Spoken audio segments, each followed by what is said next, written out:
Hey there, guys. Today we are going to be talking about whether I should be investing instead of paying off my mortgage early. I'm just going to compare the two, see what's going on, and then I'll give a little tidbit on what I was thinking about when making these choices. Why I've been paying off my mortgage early. But I'm very interested in this in topic, and I've been wanting to kind of look at this myself. So I'm very excited to do the research today to come to you and show you what the difference could have been.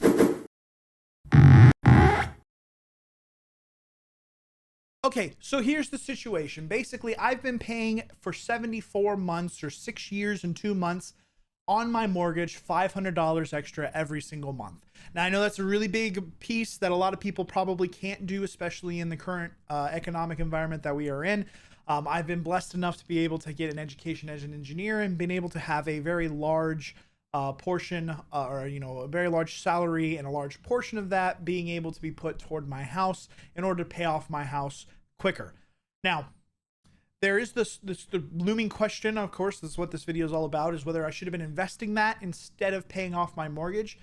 Personally, there's like a peace of mind concept that I'll get into later, that I enjoy not having debt, and so that's why I've made the decision of paying off my house. But I've always been interested to figure out whether or not it would have been, or what could have been if I had been investing. It's been interesting to see, and so we will actually be looking at that today. But first off, let's just talk about it. $37,000 equates for 74 months at $500 extra every single month that I could have been investing instead of paying off my mortgage. And so that's $37,000 that went straight into my net worth because I gained equity in the house. That's just a straight one-to-one offering that happens because I'm paying extra on the mortgage. Now, there is a tidbit of a second benefit that is accumulating or happening within this paying off extra, and that's the interest that is accruing every single month is actually lower than what it would have been. Okay, so if you looked at my last video, you would have noticed that I'm going to be saving $75,000 on my house over the life of the entire loan as I'm paying it off quicker and quicker as time progresses. But with that being said, the amount that I've actually, saved so far, I haven't actually gone and calculated that. I had my mortgage switch from one provider to a different provider about 5 years ago. And so I'm actually missing the first year of my mortgage. I'm sure I might have records in like a cabinet over here, but I didn't go rummaging through a whole bunch of different stacks of documents to try and figure all that out. I apologize. I'm a working fella that works 40 hours a week. So, I got a dog to take care of. But anyway, that's beside the point. I know I could have been better about that. But anyway, I did go and look at what my amortization table says I should be paying in interest this month versus what I am currently paying. And I can kind of just show you what that difference is right now. So my last payment I made, I paid $332.80 in interest. And then in the amortization table, I was supposed to be paying $494.90. So there's like a pretty big $162.10 shift there that I am not paying every single month, which is then also being applied to principal because my payment is the exact same.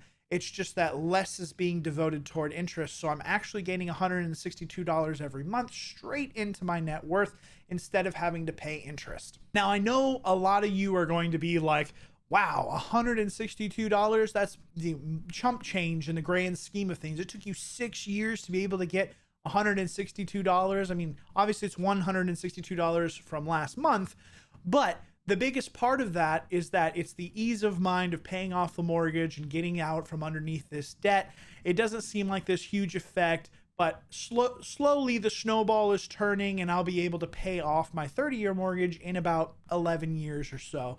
We're currently 6 years into that. So looking very good. I'm really excited. Things are really positive, but I do want to say I wanted to see what that investment type thing was going to be like. And we have to understand that we can't just throw $37,000 back 6 years ago and say that that was correct.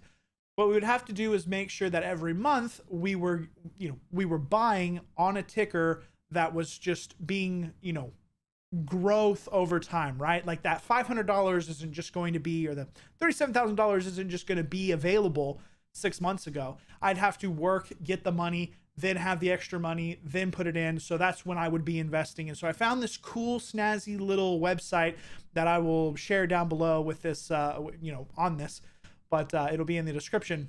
So basically, this little website is really cool about dollar cost averaging, as you would put in weekly payments or monthly payments in this case into a certain ticker, and how that would have what the outcome would have been had you been investing this entire time. So currently right here, I've put in SPY. It doesn't show that I've put in SPY, but anyway, the S&P 500 ETF ticker is what we're calculating against here. Obviously, I have a monthly payment of initial investment of $500, because would have been the first month that I put it in, starting in June of 2018, and then ending this month, July 2024. I guess this is coming out in August, but it would have been, July is when I've calculated all this stuff. But anyway, recurring investment of $500 every single month.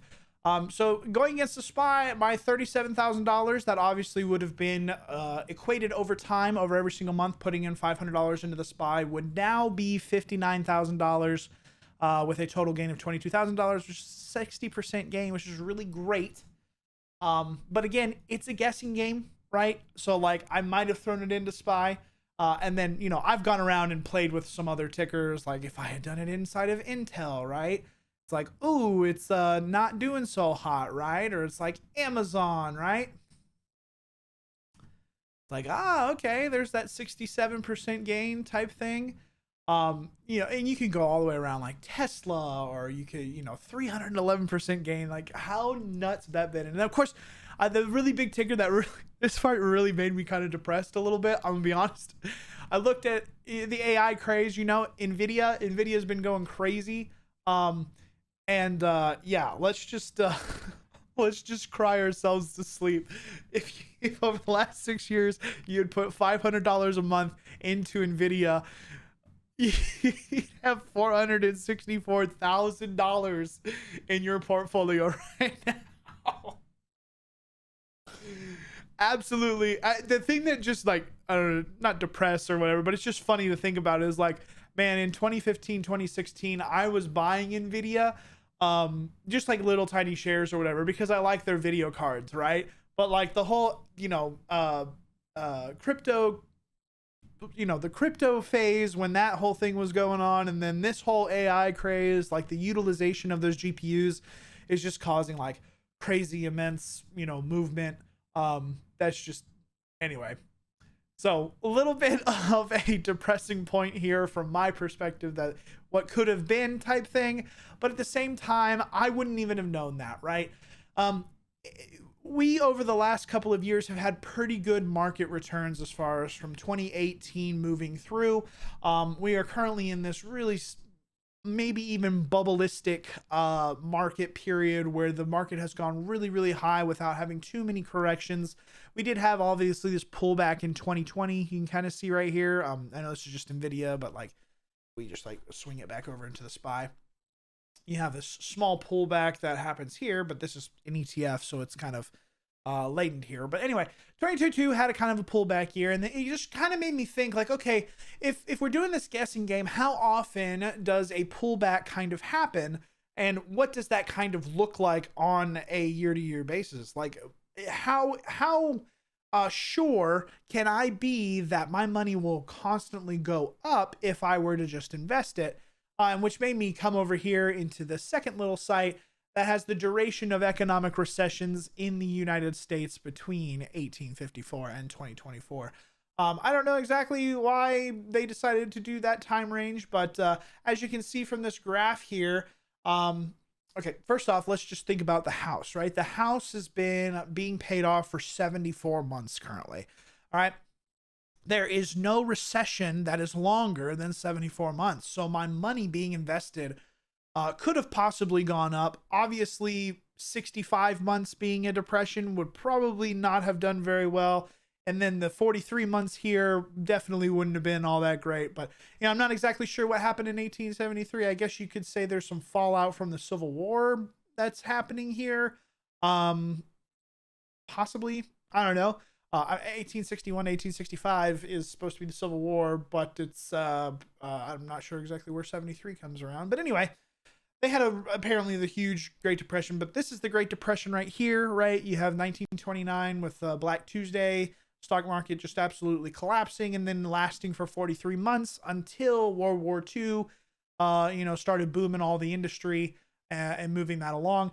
But as you can kind of tell, most things here are under 2 years, right? There's 124, some 23s, but everything's about 18 months as a max. And then on top of that, when we start looking at what's most recently happened here, is 1973, and then 1980, and then 1981, and then we have 1990, 2001, then 2008, then 2020. So when you look at it, it's about a 10-year span, right? I mean, like you have 80, 81 right here. I guess we broke out of the recession, but we can really kind of equate this to be like a 22-month recession here with old Mr. Jimmy Carter. But anyway, once from 80 down to 1990, that's 10 years. Then we have 2001, another 10 years, 2008, roughly 10 years, not quite. Then it goes 12 years, which is still 10 years, right? So it's like, okay, if I've been paying for 6 years and things are only lasting a year and a half and they happen every 10 years, investing is obviously like a really good, a good possibility to really grow your money really fast.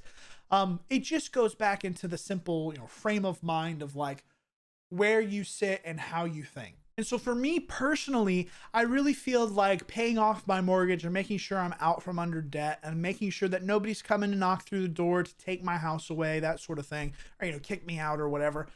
It just eases my burden and my stress that I will have somewhere secure that I can stay, that, I'm supposed to be at, that I'm allowed to be at. And that nobody else is like in charge of my life or causing me strife, trying to kick me out, trying to this is my house. I've paid for it.